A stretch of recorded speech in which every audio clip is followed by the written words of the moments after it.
de higienização, mais fácil elas vão perdurar pelo resto da vida. E o quanto antes a gente está falando de que idade? Na verdade, Maria, assim, sempre a mãe tem aquela dúvida, eu preciso higienizar a boquinha do meu filho antes de nascer os dentes? É uma pergunta muito comum. A questão da gengiva só. Isso, de higienizar, seja com gases, seja com fralda, seja com paninho, água morna, alguns outros produtos que no mercado existem disponíveis para essa higienização. Porém, a gente precisa lembrar que não há na literatura comprovação científica de que a higienização da gengiva, simplesmente, do bebê, vai trazer benefícios. Também acreditamos que mal não vai ter, mas seria, a princípio, desnecessário. Até porque a sensação que dá é que causa um certo incômodo, não causa? Exato. E assim, justamente a primeira consulta do bebê ao dentista, eu, Camila, costumo recomendar no segundo mês de vida. Tá. O primeiro mês ainda é uma fase de adaptação da mãe à criança, da criança à mãe, horário de mamada, troca de fralda, às vezes é uma mãe de primeira viagem, enfim. Aquela loucura toda. Aquela loucura toda. Então a gente acaba recomendando no segundo mês que as coisas já entraram no eixo. E justamente o objetivo dessa primeira consulta, além, claro, de começar a inserir essa criança dentro da odontopediatria, é fazer com que a mãe saiba todos os caminhos para levar uma criança no futuro sem cárie, por exemplo, né? Agora, a gente faz na primeira consulta, apresenta a boquinha da criança à mãe, que normalmente é um lugar que a mãe tem medo, é um local meio intocado, enfim. Até porque é pequenininho, é sensível, parece que vai machucar. Eu vou machucar. Então, o nosso objetivo é o quê? Mostrar para a mãe como é aquela boquinha, a estrutura daquela boquinha. E, quando necessário, até recomendamos a higienização, mas serão exceções. Tá. De uma maneira geral, não é necessário, enquanto não há dentes, a higienização. Aí a gente pula para a questão, então, vamos começar quando começa a rasgar a gengiva, quando aparecem os primeiros dentinhos. Isso. O nascimento do primeiro dentinho acontece, em média, pelos 6 meses. Meu filho nasceu com 2, meu filho nasceu com 8, meu filho nasceu com dentes, que é uma possibilidade. A criança não tem nada. Sim, mas está falando de maneira geral. Isso. Agora, o nascimento do primeiro dentinho sempre pode vir acompanhado de incômodo. Algumas crianças têm vômito, irritabilidade, aumenta a salivação, enfim. Coceira, né? Aquela coceira. Nós temos recursos, o dentista tem recursos para orientar a mãe de como lidar melhor com isso. Agora, quando nós temos a troca do dentinho de leite pelo dente permanente, algumas coisas também acontecem que o dentista pode entrar em ação.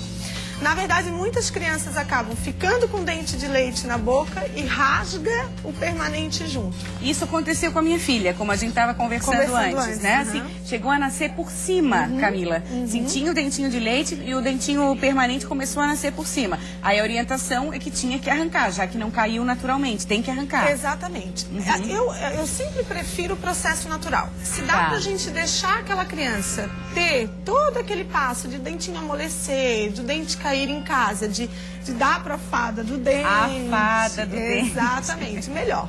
Agora, quando eu tenho uma situação onde a mãe percebe, ou não, porque às vezes a mãe também não percebe, em que eu tenho o dentinho de leite na boca ainda e o permanente também rasgou, a gente indica a extração do de leite.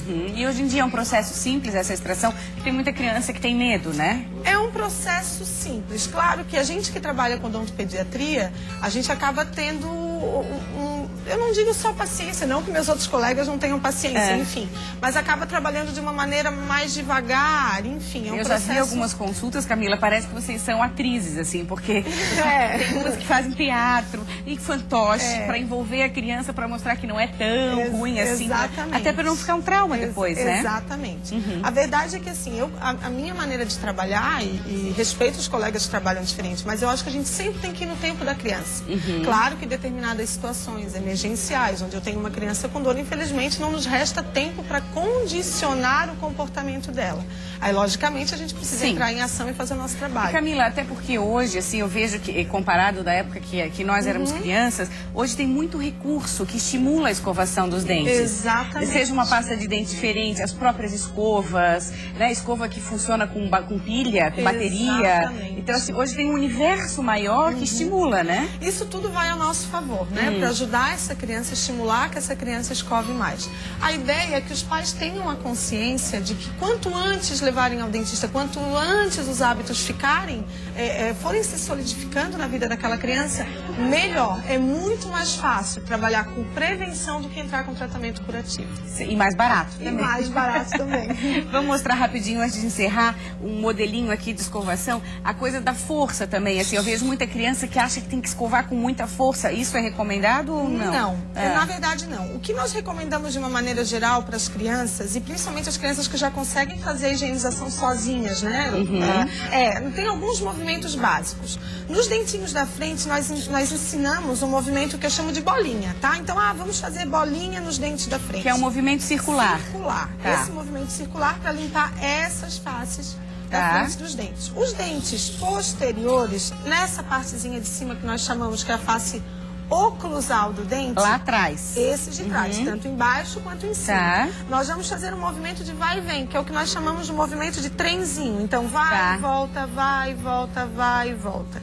Eu acrescento ainda um movimento lateral, onde eu digo para os pequenos que é a vassourinha, onde a gente faz uma varredura no sentido gengiva, eu sempre brinco, é da gengiva para a pontinha do dente, no intuito de limpar essa região de trás. Certo, e aí não ficam os resíduos, né? Exato, que justamente quando nós que fazemos a profilaxia, que é a limpeza regular, observamos que é o local onde mais acumula. Porque é mais difícil de chegar à escova também para eles, né? Não esquecendo da importância do fio dental e também da escovação da língua. Adorei. Muito obrigada. Adorei, Obrigada foi uma também. aula aqui. Obrigada, espero que você venha mais vezes. Fala super bem na TV. Adorei, Camila. Obrigada. Tchau, tchau. E agora ela tá chegando também de rosa, toda linda, Selma Light.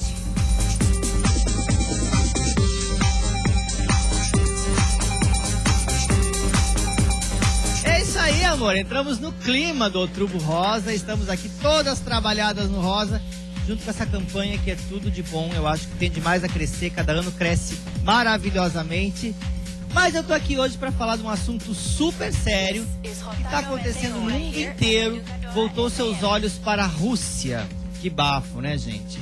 Na Rússia a homofobia foi descriminalizada, ou seja, na Rússia é crime ser homossexual. É bafo. Desde 1993, somente agora, depois de 20 anos, o tema começou a ser debatido pela sociedade. A Rússia aprovou uma lei no dia 11 de junho, que foi bafo, gente.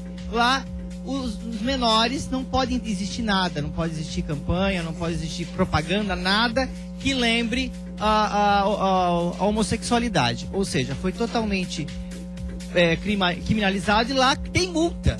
Tem multa de 73 rúbios para quem mostrar alguma questão mostrando homossexuais, gestos ou atitudes homossexuais em comerciais de TV, em jornal, seja onde for, não pode ter lá na Rússia. Isso aí está bafo, gente.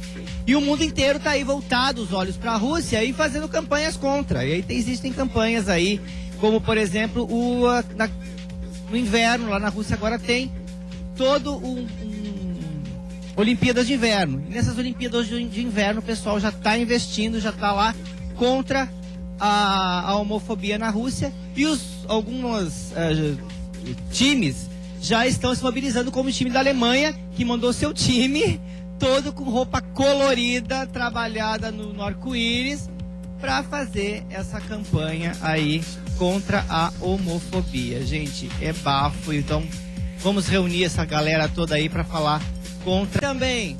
Agora tá aí, olha só, gente, que bafo essa notícia. Miguel Falabella, que é ator e escritor conhecidíssimo no Brasil inteiro, o Papa Francisco e o Laerte, ele que é o cartunista e crossdresser, que ele usa roupas femininas, todo mundo sabe a história do Laerte, estão concorrendo a um prêmio. Gente, um prêmio de personalidade no Rio de Janeiro, pessoas que são simpáticas às causas homossexuais. Isso aí tá bafo, gente. Papa Francisco, nunca se imaginou um Papa defendendo, então a gente só tem a aplaudir. E esse homem abençoado aí, que é o Papa Francisco, que, né, arrasou, falando super bem e dando sua palavra de carinho aí sobre os homossexuais. Super legal. Vamos no próximo, então? É isso aí, gente. Um documentário na Rússia, mais uma vez a Rússia. Tchaikovsky, o grande mestre Tchaikovsky. Um documentário todo trabalhado sobre Tchaikovsky. Foi censurado na Rússia por causa que não podia mostrar nada sobre a homossexualidade lá. Então foi barrado, não se fala no documentário sobre a homossexualidade dele. E o pessoal tá indignado. E eles são duros. Não pode falar na TV, não pode se demonstrar em público, não pode nada. Então, Tchaikovsky, para todos os efeitos, não era gay, não aparece nada sobre isso lá no documentário do Tchaikovsky. Infelizmente, gente. Olha o ponto que chegamos. E, para encerrar, eu quero falar dessa campanha linda do Rio Grande do Sul, que está sendo feita esse ano, que é a campanha contra a homofobia, o amor seja como for. E eles estamparam por toda a cidade outdoors, cartazes, uma campanha linda com casais homossexuais, super alegres, super divertidos e carinhosamente. Não uma mensagem nada agressiva, super simpática e que tomou conta do Rio Grande do Sul, e o país inteiro está aplaudindo essa campanha que está maravilhosa.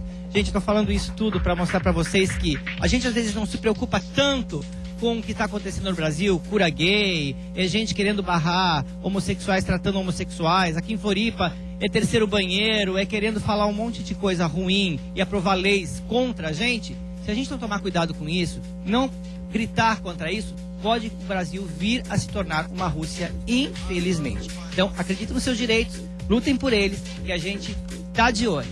Adoro! E as menininhas aqui hoje todas de rosa. Oi, que susto, eu tava aqui, tá numa consulta particular.